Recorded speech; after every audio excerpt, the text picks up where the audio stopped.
Привет, Арми. Что, если один-единственный ночной прямой эфир 26 февраля 2026 года сможет научно переопределить эмоциональную устойчивость глобального фандома и одновременно заставить замолчать многонедельные шепотки о тревоге по поводу измотанной суперзвезды? Вы поверите, что одна дрожащая улыбка на Уивер сможет вызвать ощутимую волну облегчения в сердцах миллионов людей? В тот вечер Чингук не просто вышел в прямой эфир. Он не просто поприветствовал фанатов или небрежно пролистал комментарии, напевая несколько недоигранных мелодий. То, что произошло, ощущалось как психологический поворотный момент, которого армии по всему миру с нетерпением ждали с момента изнурительного завершения тура Аэрнернг в 2026 году. Несколько недель ходили слухи. Действительно ли он восстанавливается? Достаточно ли было заверений? Была ли сила в его голосе искренней или тщательно контролируемой? Фанаты анализировали каждую фотографию, каждый ролик из аэропорта, каждое короткое сообщение. Многие в частном порядке признавали, что затаили дыхание. Затем, без громких заявлений или чрезмерно эффектных тизеров, появилось уведомление «Чингук в прямом эфире». В считанные секунды трафик на серверах резко возрос. Экраны загорелись по всему миру, от Сеула до Сан-Паулу, от Джакарты до Лос-Анджелеса. Время словно остановилось, как будто миллионы людей участвовали в синхронизированном эмоциональном эксперименте. Он появился на экране в простой одежде. Никакой сложной укладки, никакого драматического освещения, просто Чингук. Первое потрясение вызвало не то, что он сказал, а то, как он выглядел. Его глаза были яркими, ненапряженными. Его плечи, ранее слегка напряженные, казались расслабленными. Затем он улыбнулся. Не натянуто, не мимолетно. Улыбка задержалась. Комментарии взорвались, он выглядит здоровым. Он выглядит счастливым. Он выглядит как обычно. «Вы скучали по мне?» Игриво спросил он. Его голос звучал чище и насыщеннее, чем в последние дни тура. Хэштеги почти мгновенно стали популярными. Скриншоты анализировались покадрово. Он смеялся непринужденно, невежливым, формальным смехом, а спонтанным, непринужденным. В начале трансляции он напрямую обратился к обеспокоенным зрителям. «Я знаю, многие из вас волновались, но мне намного лучше. Намного лучше. Не просто нормально. Не просто хорошо». В середине трансляции он начал тихонько петь. Его голос был стабильным, дыхание в норме, высокие ноты четкими. Видеоролики мгновенно распространились. Фанаты заметили, что он долгое время удобно сидел, непринужденно потягивался, шутил о правильном питании и упомянул о возобновлении тренировок с полной интенсивностью. Одна только эта фраза вызвала волну восторга. Это было не просто сообщение о состоянии здоровья, это казалось закодированным посланием о готовности. «Не волнуйтесь слишком сильно», — сказал он. «Когда вы волнуетесь, я это чувствую». Это заявление раскрыло эмоциональную обратную связь между артистом и фанатами. Оно превратило беспокойство в связь. Он говорил о студийных сессиях, репетициях хореографии и скорой встрече с участниками группы для обсуждения расписания. Один лишь намек взбудоражил зрителей. Не говоря об этом напрямую, все думали о BTS и о том, что это может означать для их следующего этапа в жизни. Атмосфера постепенно менялась от осторожного облегчения к празднованию. Он шутил о возвращении к здоровому весу и игриво демонстрировал свои мышцы. В чате раздался смех. Затем наступил самый эмоциональный момент. Фанатка прокомментировала: «Мы очень боялись». Он сделал паузу. «Простите», — тихо сказал он. «Я не хотел вас так волновать». Это не было заученным сценарием. Это было по-человечески. На протяжении всего выступления он балансировал между юмором и ободрением, ностальгией и волнением, словно инстинктивно понимая психологические потребности своей аудитории. Ближе к концу он исполнил мощную вокальную партию, чистую, резонансную, уверенную. «Это тот Чингук, которого мы знаем», — написали фанаты. Но, возможно, дело было не в возвращении. Возможно, дело было в росте. Он вдумчиво говорил о том, как важно распределять силы, прислушиваться к своему телу и уважать отдых. Это уже не была история непобедимости, а история баланса. «Скоро я покажу вам еще лучше», – пообещал он. 4 простых слова, полных амбиций и уверенности. Когда трансляция закончилась, эмоциональный отклик последовал незамедлительно. Социальные сети наполнились видеороликами и реакциями. В Индонезии фанаты открыли Twitter Spaces. В США видео с реакциями появились в течение нескольких часов. В Корее заголовки подчеркивали его сияющее выражение лица и улучшение состояния. Помимо трендов и цифр, произошло нечто более тихое, фанаты спокойно спали. Никаких драматических заявлений врачей. Никаких официальных отчетов. Просто Чингук удобно сидит, смеется, поет, обещает. Иногда этого достаточно. Повтор набрал миллионы просмотров. Аналитики назвали это примером коллективной эмоциональной регуляции. Одна простая трансляция изменила мировые настроения. Почему это вызвало такой глубокий отклик? Потому что это было следствием уязвимости. Потому что фанаты видели хрупкость, а теперь увидели силу. Он застенчиво прикрыл лицо руками, смеясь, небольшой, искренний жест, который давние фанаты сразу же узнали. Этот крошечный момент стал вирусным. Позже он спросил зрителей, что они ели в тот день. Это было обычное, домашнее, утешительное. Нормальность стала чудом.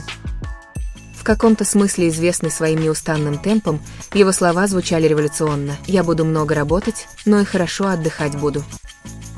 Прозрачность укрепила доверие. Уязвимость укрепила его образ. К полуночи в Сеуле коллективное мнение изменилось. Тревога утихла. Надежда зародилась. 26 февраля не стало драматическим скандалом или взрывным заголовком. Оно предложило нечто более редкое, тихое подтверждение роста. Он поразил зрителей не зрелищностью, а стабильностью. Фанаты, которые раньше шептали «с ним все в порядке», теперь говорили «он сияет». Разница между этими двумя фразами была огромной. И эта разница 26 февраля.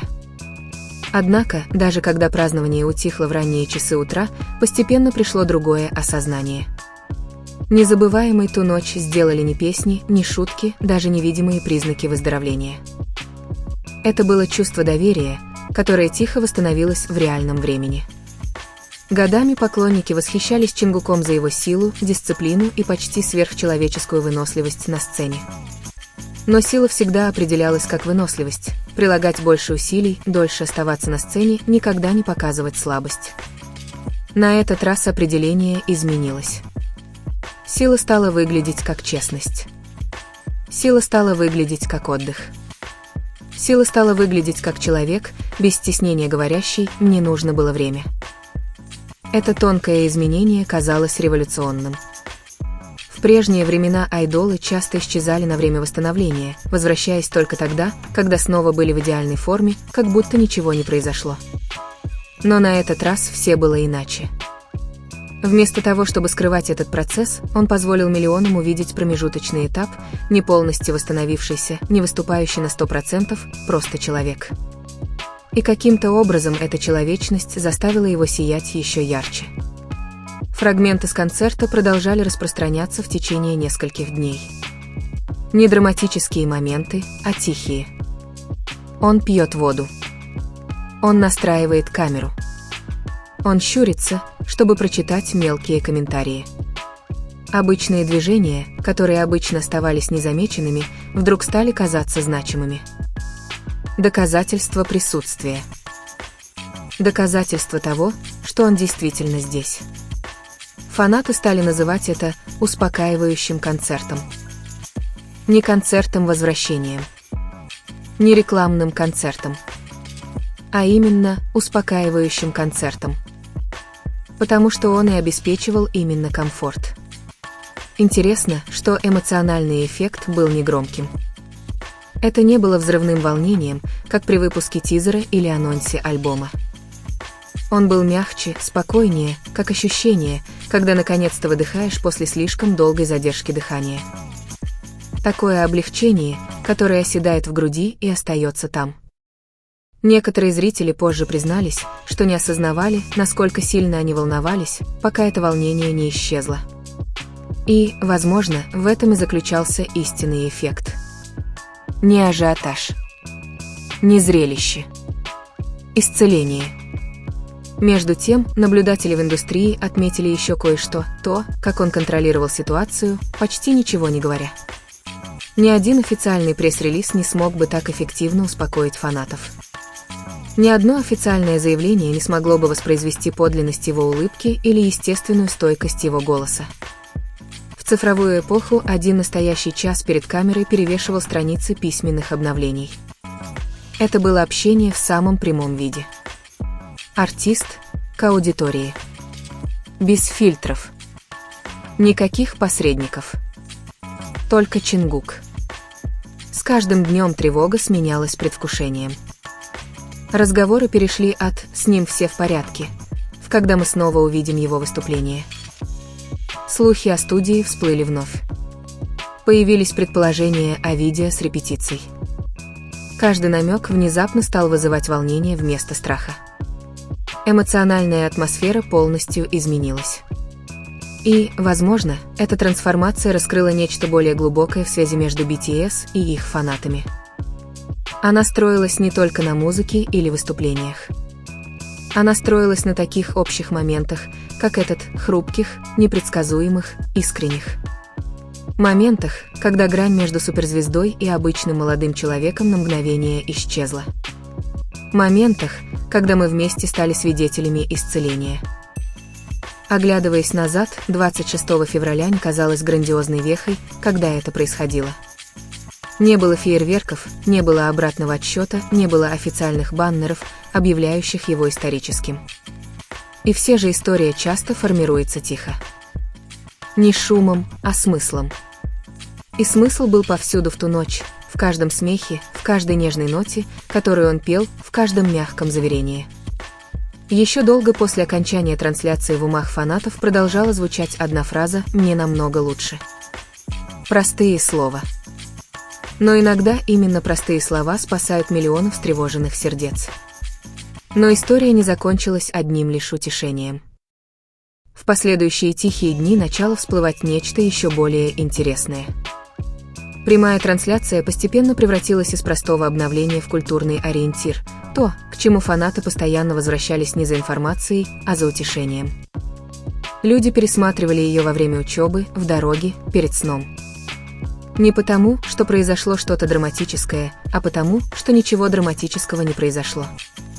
Само спокойствие стало терапевтическим. В мире, где новости о знаменитостях часто бывают громкими, хаотичными и срочными, это казалось необычайно мягким. Не было шокирующих признаний. Не было слез, предназначенных для заголовков. Не было грандиозных событий. Разъяснение. Просто молодой человек сидит перед камерой и говорит честно. И каким-то образом эта честность имела больший вес, чем любое сценическое выступление. Фанаты начали замечать микромоменты, которые они пропустили при первом просмотре. То, как он инстинктивно напевал, читая комментарии. Мягкое покачивание его плеч, когда он смеялся. Расслабленный ритм его дыхания между предложениями. Это были вещи, которые нельзя было постоянно подделывать в течение часа. Это были признаки подлинной непринужденности. Постепенно стало ясно, это был не тот, кто притворяется, что все в порядке. Это был тот, кто действительно в порядке. Это различие имело значение. Потому что месяцами беспокойство существовало в серой зоне между надеждой и сомнением. Каждая улыбка подвергалась сомнению. Каждое публичное выступление анализировалось. Он устал. Он напрягался. Он скрывал дискомфорт. Но во время этой трансляции эти вопросы просто исчезли. Без ответа. Без обсуждения. просто исчезли. На их место пришло нечто гораздо более простое – доверие. Интересно, что даже не фанаты начали комментировать это явление. Случайные зрители, случайно наткнувшиеся на отрывки, описывали прямой эфир как удивительно теплый или странно успокаивающий. Он вышел за рамки фандомного пространства и вошел в более широкую дискуссию о том, как знаменитости демонстрируют свою уязвимость в цифровую эпоху. Некоторые культурные комментаторы предположили, что подобные моменты переосмысливают современную звездность. Не совершенство, а присутствие. Не дистанция, а доступность. И Чингук естественным образом воплотил этот сдвиг. Он не произнес речь о стойкости. Он не позиционировал себя как вдохновляющего человека. Он просто существовал открыто. Иногда самое сильное послание – это то, которое вообще не пытается быть посланием. По мере того, как неделя продвигалась, в фандоме произошло еще одно тонкое изменение. Тон обсуждений стал легче. Фан-монтажи снова стали игривыми. Мемы вернулись. Всплыли внутренние шутки. Казалось, что эмоциональный оттенок медленно проник обратно в сообщество. Тревога истощила энергию. Облегчение восстановило ее. И в центре этого восстановления был один тихий вечер на Уиверс. Оглядываясь назад, это казалось почти научным исследованием, своего рода примером коллективной психологии. Видимое выздоровление одного человека вызвало миллионы зеркальных эмоциональных реакций. Сердцебиение замедлилось. Мысли стали мягче. Сон стал легче. Как часто можно сказать, что одна прямая трансляция улучшила самочувствие людей на разных континентах? И все же это произошло. Возможно, это невидимая сила связи, которую статистика не может измерить. Связь, которая формировалась годами совместной музыки, общих воспоминаний, общего роста. К тому моменту, когда он улыбнулся в камеру и сказал «Скоро я покажу вам еще лучше», это звучало не как обещание произвести впечатление. Это звучало как обещание остаться. И для многих фанатов этого было более чем достаточно. Потому что в конце концов, помимо рекордов, наград или выступлений, они действительно хотели простого, чтобы Чингук был здоров. Чтобы он был счастлив. Чтобы он вернулся, когда будет готов. Все остальное могло подождать. И впервые за несколько недель ожидания перестало быть страшным. Оно стало вселять надежду. И, возможно, это все, что нам когда-либо было нужно. Несовершенство. Не грандиозные сцены. Не рекордные выступления. Просто он, улыбающийся. Здоровый. Умиротворенный. Потому что, когда Чингук в порядке, миллионы сердец тоже чувствуют себя хорошо. До скорой встречи, Золотой Макне. Мы будем здесь, ждать.